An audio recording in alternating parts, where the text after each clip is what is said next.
Special guest Jim Freund joins me in discussing the great Netflix series The Sandman on this episode of the Hour of the Wolf Reviews.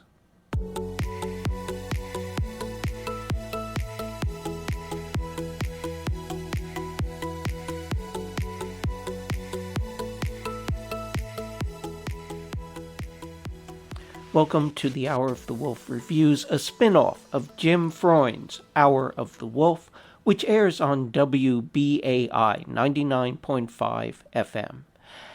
Except this week, cause this week they're doing pledging. Did you think when I previously said the show airs every week, I was being literal? Oh, you silly, trusting angel, you.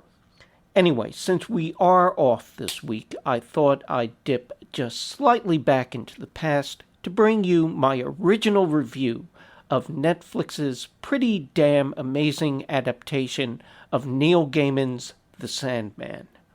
So, we're going to hear that, and then Jim Freund himself will join me to further discuss the show.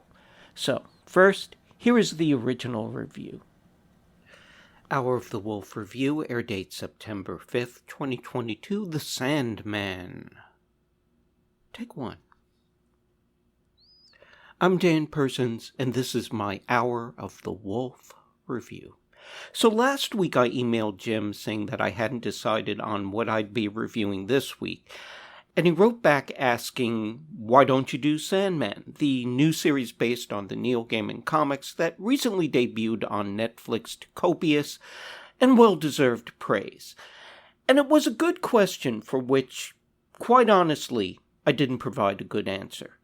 Because while I've watched the entire season and enjoyed it immensely, I'm finding myself hard-pressed to come up with an analysis of why the show is so good.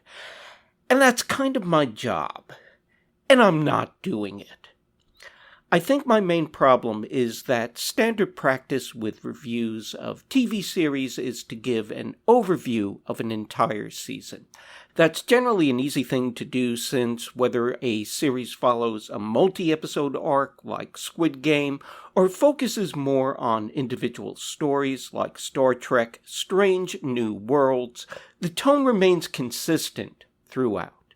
The Sandman does have its arcs, two major intersecting ones, but takes the unusual step of transforming itself from episode to episode. Like dreams themselves, the mise-en-scène is amorphous, so a tale can indulge in dark whimsy or horror or satire, all depending.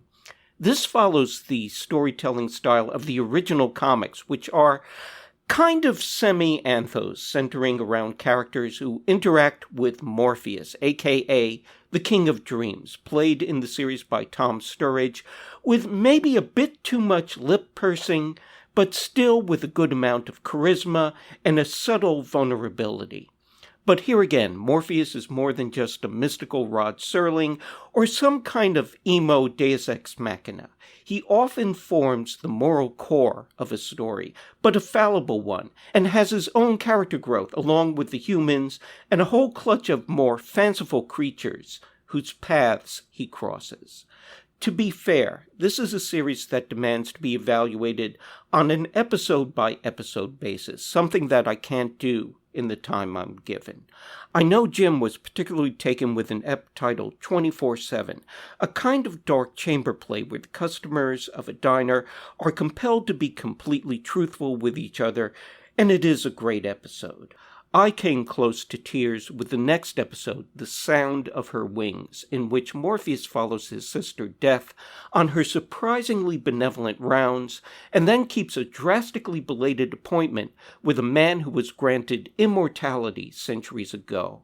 And I keep coming back to the penultimate episode, Collectors, in which Gaiman apparently has channeled his experiences at science fiction conventions, particularly I suspect of the more literary variety, to imagine something similar, but with serial killers. The success of Sandman, I think, is its ability to use the notion of dreams as a blank canvas upon which we can conjure worlds as varied as our humanity overall, and morph itself as the story demands.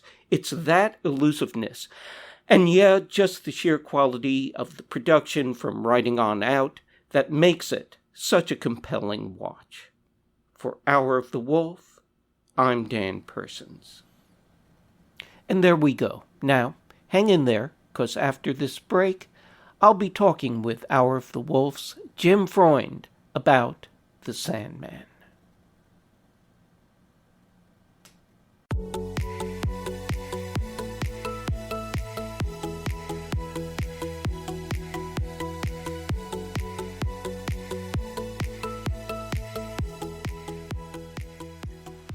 I was just curious. Like I said in my review, you had been very avid about wanting me to cover Sandman. And like I said in the review, I was reluctant to do that because it's not like your typical series. You know, you can watch something like Star Trek Discovery or No, I can't. Well, you can, but I can.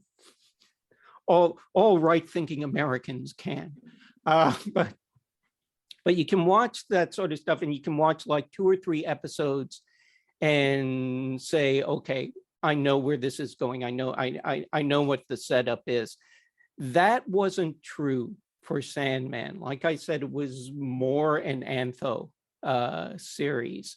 And if I had my druthers, I would have preferred to have the time to go through it episode by episode, which is one of the reasons why I have you here. We can maybe dig into, I know the episode that you like, and maybe a couple of other episodes as well. It's been a while for me, so I don't even remember the exact order. And I certainly, I don't. It's largely an anthology series, as you say, yes, but it is obviously with an overall arc.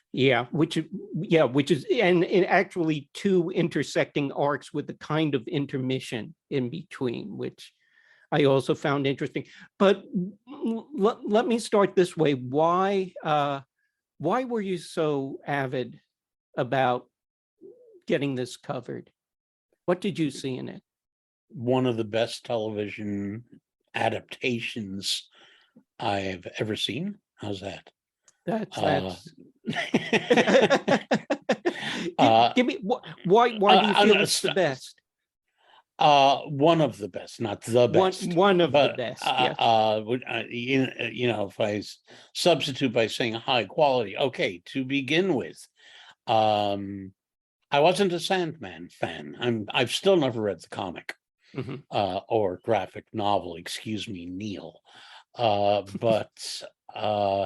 So I knew of its popularity, but I've never been into graphic novels. My comic book days in general, in fact, as physical comics, ended with Howard the Duck, as a matter of fact. So it's quite a while ago, and that's when Howard was, you know, good. Yeah.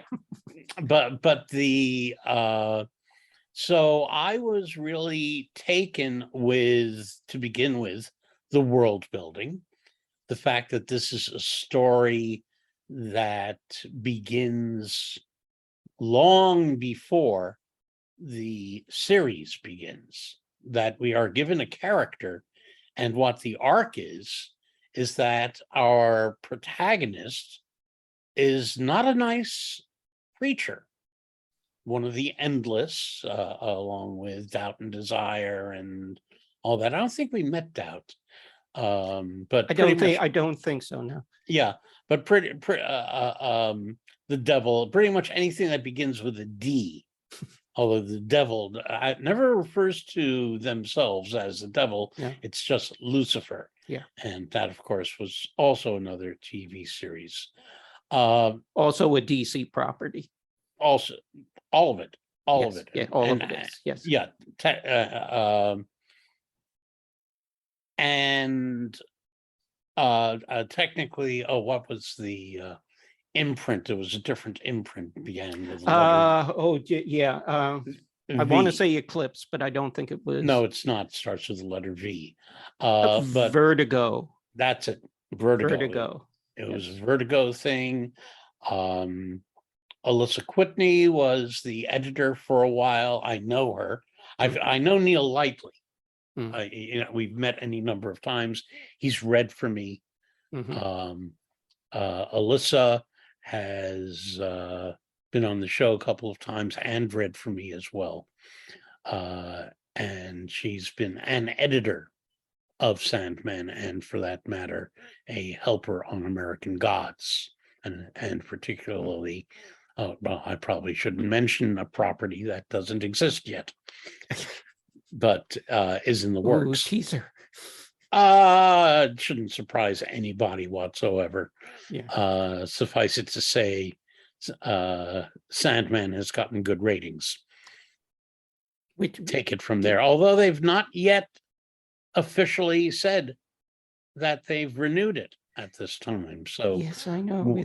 So we shall see. The god of dreams versus the god of discover. Yeah. Maybe it helps that one of the first things I ever saw as a child in terms of great entertainment was Hansel and Gretel, the opera by Engelbert Humperdinck. And of course, the best part of that is the Sandman. Yeah. It's the finale of Act 1, I believe. Act 2 is when they discover the house, but and Act 3 is in the house. But so when somebody says the Sandman song to me, it's in German. but so I've always had something for the mythos of the Sandman.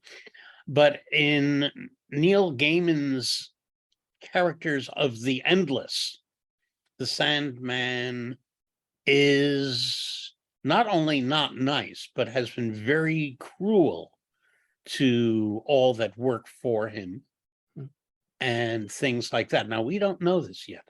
We begin with an Aleister Crowley character trying to capture death and instead gets the spell wrong and gets Morpheus, the Sandman, Lord of Dreams, instead keeps him captive for 100 years in the TV version. Actually, I've been given to understand it was 70 years initially, but since it took 30 years for the show to for Neil to approve a script.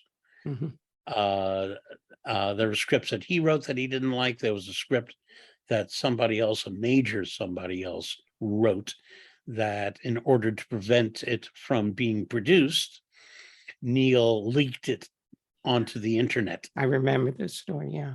Yeah, and so forth. So he was waiting for the right time and the right partners to get involved. And I think he found them. He had the casting was amazing. The music was very good. The writing, like any series, anthology or not, went up and down, but it had more highs than lows. I wasn't keeping count, but I believe it is mostly women at the helm directing and mostly women doing adaptations of the comics, at least the few that I checked the credits on. That could be. That wouldn't surprise me in any way, shape, or form. Yeah. And as far as I know, that it was that way also on the comic.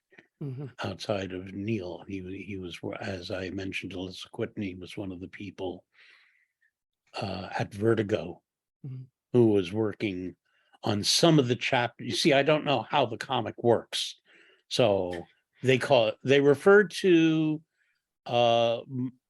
multiple comics bound together for a story as a chapter. Yeah.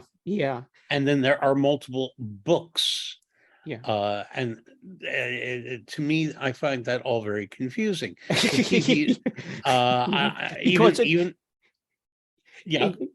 I have read a few of the comics, and also primarily one of the major books, A Dream of You. So the structure of the series is very close to what the comics are, as far as I recall in the dim reaches of my memory. And well, yeah, the structure is similar to the comics, and my problem, I think, is similar, is that I started with a volume and it seemed to be volume 1, but if you know how DC publishes their books, they can do a volume 1, but it's not really the start of something. It's the start of the middle of something. Well, which is also, I mean, that in a way, isn't that what Neil wrote? The Sandman he's endless. He's one of the endless. Yeah. He's ages old, and at the start of both the TV series and what I'm pretty sure was the very first Sandman book, he is captured, and he's on the cusp of learning about himself. Yeah. And so there is actually having existed since before time began, essentially. Yeah, basically. It's got that in common with a number of the characters in Lord of the Rings, and as well as and that's enough. I won't even mention their rings of power, but that is true. And so you have, let's not call it a beginning, but a start point. And which is the beginning of a major transition for Morpheus. And yes, there are different stories, but it is like in a mosaic story or mosaic novel. Things that happen in one story have consequences for another. So it is, in fact, like a novel. Many novels are written like that. And at the end, in the final episode, we have learned that Morpheus has discovered about the frailty, not even so much the frailty within himself and the meanness within himself. The evil that exists in people is also an evil at times that exists within himself, especially when he looks at some of his own creations, like the Corinthian, who has teeth for eyes, and a very disconcerting vision. And is by the way, wholly charismatic. Yes, absolutely. And but why not? Morpheus is charismatic, and he is not a good guy. Yeah, that is to be noted. He imprisons people forever. He condemns a former wife of his to hell, and as he passes by to have dealings with Lucifer, and he sees his wife, who sees him as she herself is an African, and she sees him in that guise. People see Morpheus the way they want to, and she begs to be let out. God knows how many thousands of years she's been incarcerated, and he says no and walks on. That's who Morpheus is. Not a nice guy. By the end of the thing, as he is punishing those who have actually been taking care of his palace and his world and his domain, while he has been, in essence, MIA for 100 years, he all of a sudden begins to recognize the evil that he has done, he is transformed or is in the process of transforming. So while it's an anthology series, at a certain point, what isn't? At a certain point, anything, there are serials that simply pause at a given moment. In the case of another recent series, Andor, which is ongoing, sometimes they stop episodes just, for no particular reason. Nothing has resolved. There aren't like two, with the exception of the last two that we've seen, and we're only halfway through the first season. They just stop anywhere. Each of the Sandman episodes talk mostly about one person or two people. They tell a story, but the ongoing story of the transformation of Morpheus goes through the entire series, not counting then the wonderful addition about a week after the series was over of, oh, by the way, we filmed another episode, one of which is animated. Here it is. It was an episode with two stories in it, which was unusual. Yeah. Well, it's the same thing as that that intermission between the two major arcs, the episode called Sound of Her Wings, which is also, excuse me, which is also a combination of two separate stories with a little connecting skin between them, a little connecting fiber between them. And that's what they did here. When it was done, when it was over, I thought this is classic fantasy, which has not been represented on the screen very well, very often. While I enjoyed Peter Jackson's Lord of the Rings, and we won't discuss that other thing of his, I have a couple of major quibbles with it, important ones. With Sandman or Lord of the Rings? Lord of the Rings. Oh, well. Yeah.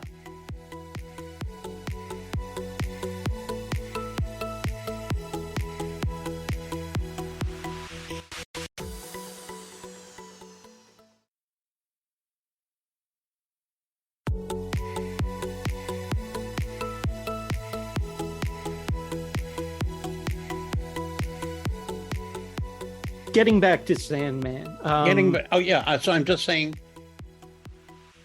I had quibbles with Lord of the Rings that I thought did a decent job of world building in fantasy. Yeah. Whereas Sandman may be the best fantasy mythos world building I have seen on screen. I would dare say, maybe not an absolute, but I am tempted to say that it is totally original fantasy. If you speak to somebody in Hollywood, or even just somebody who does have a good working knowledge of genre literature and genre film, and you say fantasy, certain things immediately spring to mind. Well, high fantasy. High, in particular, high fantasy. That tends to be the default.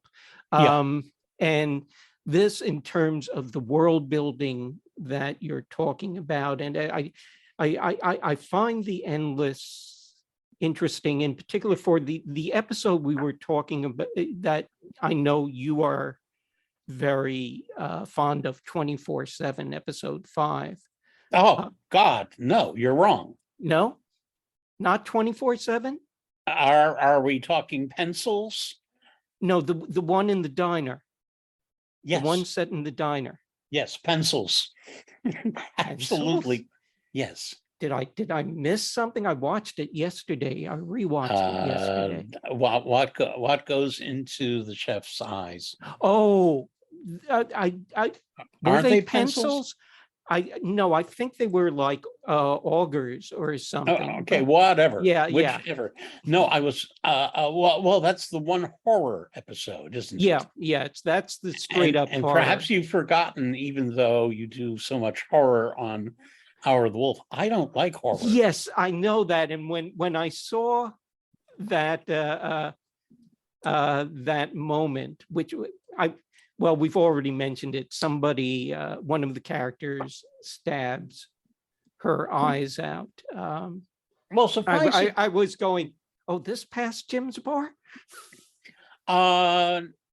It went beyond. No, it was very well done. Oh yeah, If I was to watch the series again, I would skip that episode. I wouldn't watch it again. Oh, okay. I won't.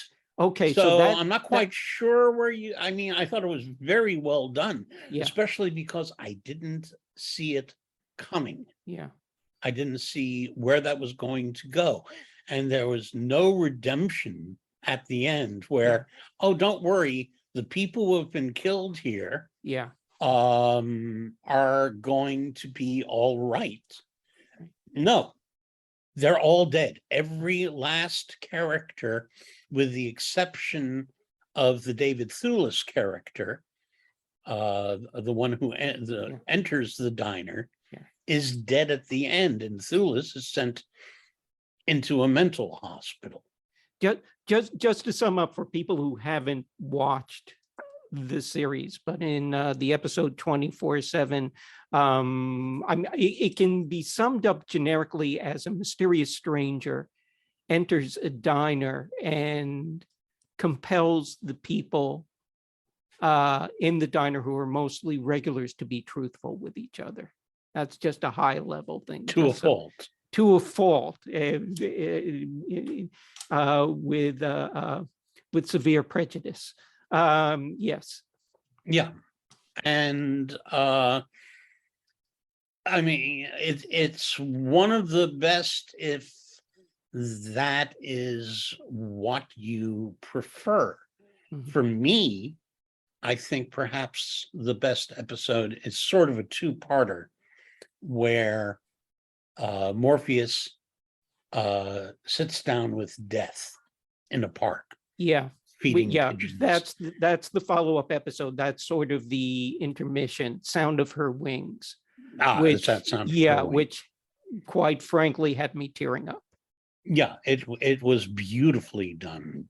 The characters were fabulously evoked. And that segues either to another story, or it has a second part. It segues to another story. It's the story where Morpheus makes a wager with Death, to give a guy who's talking about, not wanting to die, so giving him immortality. And the wager, Morpheus says that he'll want to die before the 100 years are out. Yeah, and every 100 years, Morpheus meets the guy in the same pub. Yes. He misses one time because, of course, he was imprisoned for 100 years, and thereby there goes the idea that it's merely an anthology. If you didn't see episode 1, you have no idea what's going on.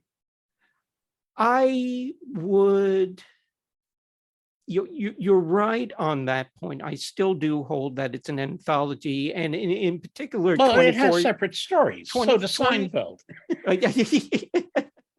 But it's different because, as you say, 24/7 is the horror episode. There isn't really any other episode that's a horror episode.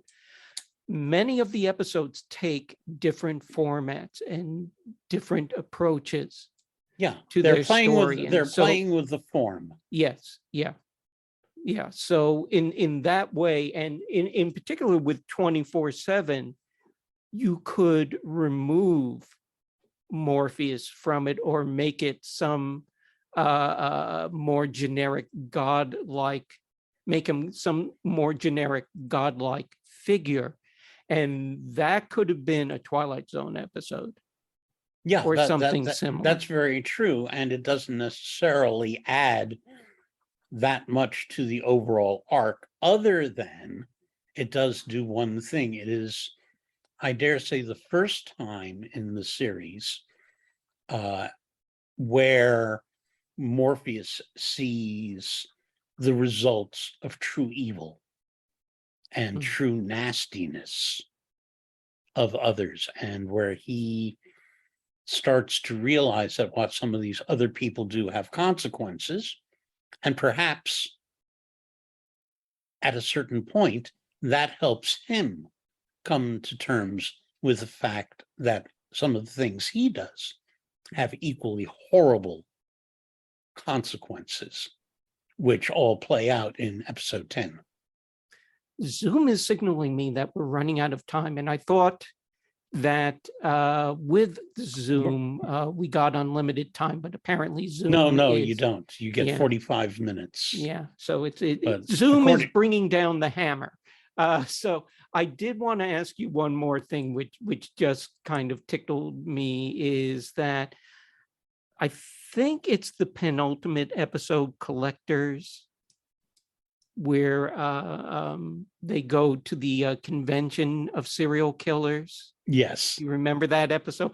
Yeah, oh, it's hilarious. So let me give, once again, for the listeners, the setup is that the characters arrive at a little seating motel for a convention of serial killers, and the convention misspells it as CEREAL. And you could, I guess, think that it's like some sort of business convention or something like that. But I think you know and I know what Gaiman was writing about with that convention. Mm-hmm. Yes, it gives a whole new meaning to Battle Creek. Yeah. Well, not just that. A line I'm surprised they let go by. It was probably in a couple of the rejected scripts. Yeah, probably got thrown out. But because I would presume he's been to enough fan conventions at this point. There is, in particular, what? Sorry. Morpheus or Neil? Oh, no, Gaiman. Well, where do you think I see him? Yeah, exactly. So I more than a dozen times I've seen him at cons. Yeah. So I think he has a very particular attitude. By the way, there is one panel, there's one of the character who goes from like panel to panel discovering that these are actually serial killers. But there's one where there are like 3 killers behind the table at the front of the room, and they're all claiming to be, rather strenuously claiming to be God. And I've attended a few panels like that. So as probably have you. Oh, definitely. I might even end up being one of them. I don't know. But yes. Now, my clock, by the way, shows that we've been recording, or that we've been on for 33 minutes. Yeah. So we should have another 12. I've got a timer up here that says we've got 6 minutes. Okay. Well, 6 minutes is a lot of time. Yeah. So we may not be able to cover this fully, but one of the things I did find interesting about Endless, which is kind of obliquely alluded to in 24/7, is the idea that it is the domain of all human mythology. And so you've got like fantasy figures interacting with biblical figures. Cain and Abel are sort of like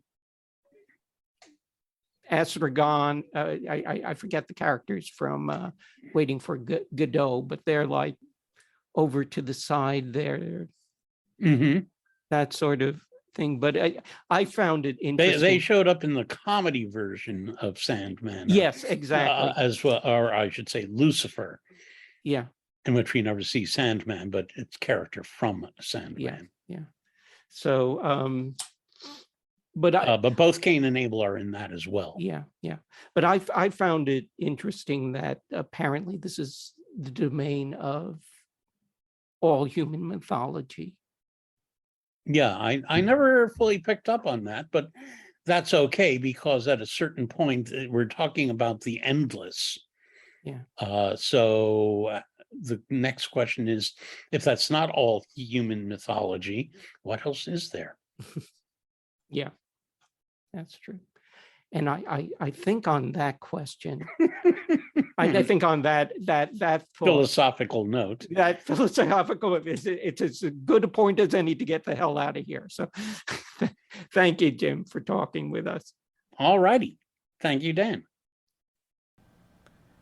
Thank you, Jim, for taking the time to share that with us. And I'll hopefully be better acclimated to Zoom in the future. And if you love science fiction, fantasy, and enchantment, you should be joining Jim Freund on Hour of the Wolf, airing most Mondays at 9 p.m. on WBAI 99.5 FM in New York. Or you can stream it over at WBAI.org or on TuneIn as well. And the website has the show archives, too. And I've got the latest installment of my SF Path to Higher Consciousness now available over at Tor.com. This month, we're looking at the latest chapter in the Predator franchise, Prey, and its unique perspective on alien invaders. And also, it appears I've kicked up a minor controversy, and I emphasize minor controversy, with my interpretation of the original Predator. Take a look, tell me what you think. If you search on Tor.com for Dan Person's Prey, the article should pop up pretty easily. And if you want to tell me what you think or have thoughts about this podcast, you can write me at HotWolfReviews@upstartcompany.com. And that's enough of that. I'm Dan Persons, your host and producer. The show was recorded at the studios of Upstart Company. The theme music is by Johnny Holiday, licensed through Creative Commons. This has been an Hour of the Wolf production. Take care.